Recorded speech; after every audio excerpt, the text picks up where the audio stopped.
देखिए हम लोग डिस्कस कर रहे हैं फाइटो हार्मोन के बारे में।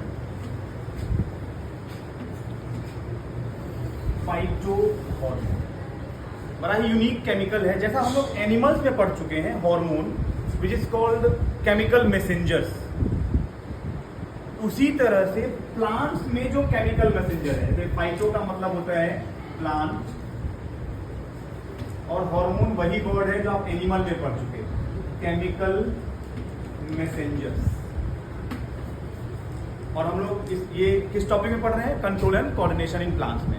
तो नॉर्मली प्लांट्स के पास कोई भी नर्वस सिस्टम नहीं होता कि उनके सभी बायोलॉजिकल प्रोसेस को वो कंट्रोल कर सके और अचीव कर सके। तो they have some specific coordination system called as chemical coordination system, जिसमें हमें वी हैव मतलब plants have a phytohormone जो प्लांट्स में होने वाले सभी बायोलॉजिकल प्रोसेस को एकम्प्लिश करता है, चाहे वो जर्मिनेशन हो, चाहे वो फ्लावरिंग हो, चाहे वो रूटिंग हो, मतलब all the biological process in plant. अगर आप एक छोटा सा एग्जांपल फोटोसिंथेसिस का भी अगर लेंगे तो कहीं ना कहीं फोटोसिंथेसिस भी किसी न किसी फाइटो हार्मोन से ट्रिगर हो रहा होगा।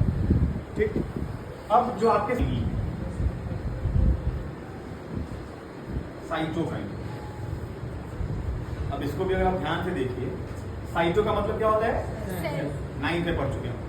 तो इसका मतलब इतना तो क्लियर हो गया कि प्लांट में अगर कोई ग्रोथ होना होगा, चाहे वो नंबर ऑफ सेल्स की हो, चाहे मास ऑफ सेल्स की हो, तो जब भी ग्रोथ की जरूरत होगी, अगर स्टार्ट करिएगा आप जर्मिनेशन से कि अगर एक सीड को जर्मिनेट होना है तो इसका मतलब हो गया उस जर्मिनेटिंग सीड में इस हार्मोन का लेवल सबसे ज्यादा होगा, क्योंकि उस समय उस सीड को ग्रोथ करने के लिए खुद को प्रिपेयर भी करना है और वहां ग्रोथ की सबसे ज्यादा जरूरत भी होगी, क्योंकि सीड को जर्मिनेट करना है। क्लियर? एक एक हम बेसिक एग्जांपल्स हम आपको अभी दे रहे हैं। तो साइटोकाइनिन का काम हो गया सेल ग्रोथ में इंपॉर्टेंट रोल प्ले करना, नंबर ऑफ सेल्स बढ़ाना, उसकी हाइट बढ़ाना, ये सब चीजें करेगा। दूसरा हो गया ऑक्सीन। अब ये जो हम लोग वीडियो बना रहे हैं वो सिर्फ इसीलिए बना रहे हैं कि एक शॉर्ट समरी आपके पास रहे। ऐसा नहीं है कि इसके अलावा मतलब नंबर ऑफ सेल्स बढ़ाने के अलावा कोई दूसरा काम नहीं है साइटोकाइनिन का, और भी कई सारे फंक्शन। क्योंकि प्लांट में जितनी भी बायोलॉजिकल प्रोसेस चल रही होंगी, जो भी आपके इमेजिनेशन में है कि अगर प्लांट में ट्रांसपिरेशन हो रहा है, वाटर लॉस, तो वहां भी कोई ना कोई हार्मोन रोल प्ले कर रहा होगा।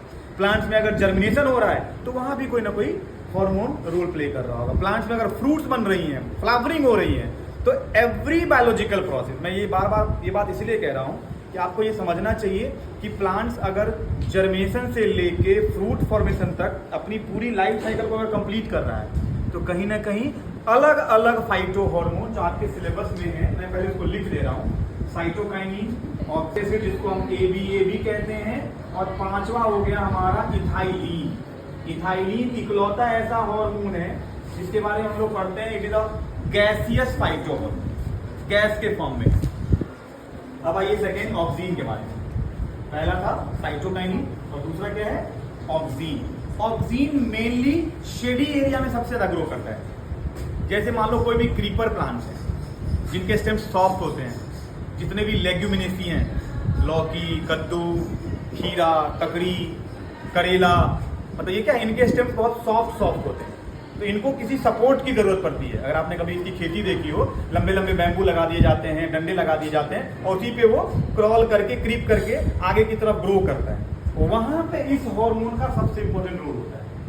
जो स्पाइरल फॉर्मेशन होती है स्टेम्स में, टेंड्रिल जिसको हम लोग कहते हैं बायो की भाषा में, ताकि प्लांट सपोर्ट कर सके। मान लो ये एक आपने अपने गमले में एक पौधा लगाया और स्टेम्स को इसमें लगा दिया, बांध दिया, तो वो एक टेंड्रिल फॉर्म करेगा और इसको चारों तरफ से वो क्या कर लेगा? घेर लेगा, ताकि स्ट्रांगली बाइंड कर लेगा, होल्ड करेगा, ताकि उस सपोर्ट से वो प्लांट और ग्रो हो सके। क्योंकि स्टेम उनकी बहुत सॉफ्ट होती है और जो उनके फ्रूट्स लगेंगे, कद्दू, खीरा का, फिर वो भारी होगा तो पौधा क्या हो जाएगा? टूट जाएगा, स्टेम गिर जाएगा। तो उसको सपोर्ट के लिए इस हार्मोन की सबसे ज्यादा जरूरत होती है, ऑक्सीन। इसका एक फंक्शन क्या है? सेल एलोंगेशन, सेल को लंबा करेगा, और दूसरा टेंड्रिल फॉर्मेशन में हेल्प करेगा। कभी टेंड्रिल देखा है आप लोगों ने? बहुत पतले पतले स्पाइरल स्ट्रक्चर्स होते हैं, जो स्टेम का मॉडिफिकेशन भी होता है, लीफ का मॉडिफिकेशन भी होता है, जो हायर क्लासेस में आप लोग पढ़ेंगे।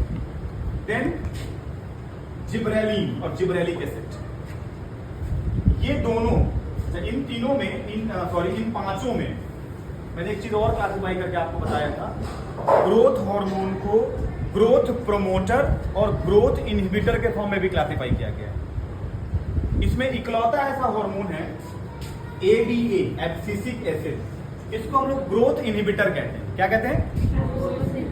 क्या कहते हैं? Growth inhibitor. इनका काम है ग्रोथ को इनहिबिट करना या ग्रोथ को रोकना या एक सर्टेन टाइम तक किसी भी मेटाबॉलिक प्रोसेस को रोक के रखना, स्टॉप करके रखना। एज फॉर एग्जांपल, मान लीजिए अगर फ्लावरिंग हो रहा है और फ्लावरिंग ही होता रह जाए तो क्या फ्रूट बनेगा? कभी नहीं बनेगा। एक समय में मान लो 10 फ्लावर्स अगर आ गए पौधे में, तो वो 10 फ्लावर्स फ्रूट्स में जब तक कन्वर्ट ना हो तब तक अगर फ्लावरिंग रुक जाएगी तो ऑब्वियसली जो फ्रूट की जो साइज होगी वो अपने आप बड़ी होंगी। तो कहीं ना कहीं एक बायोलॉजिकल प्रोसेस जब रुकेगा तभी कोई दूसरा बायोलॉजिकल प्रोसेस इनिशिएट करेगा या स्टार्ट होगा। तो ऐसे वर्ड के लिए हम लोग यूज करते हैं which is called growth inhibitor, मतलब इनहिबिट करने का काम, रोकने का काम। और इसके अलावा जितने भी हैं वो सभी ग्रोथ प्रोमोटर है। क्या है? अब वो ग्रोथ स्टेम का होगा, वो फ्लावरिंग का होगा, फ्रूट फॉर्मेशन का होगा, पॉलिनेशन का होगा, फर्टिलाइजेशन का होगा, कोई भी प्रोसेस जो प्लांट्स में आप जानते हैं, ट्रांसपिरेशन, फोटोसिंथेसिस, रेस्पिरेशन, नहीं ट्रांसलोकेशन, तो जितने भी बायोलॉजिकल प्रोसेस हैं कहीं ना कहीं all these phytohormones plays a crucial role. तभी हम इसको इस चैप्टर में पढ़ते हैं। क्लियर? आई होप कि फाइटोहॉर्मोन थोड़ा बहुत आपको समझ में आ गया। डन।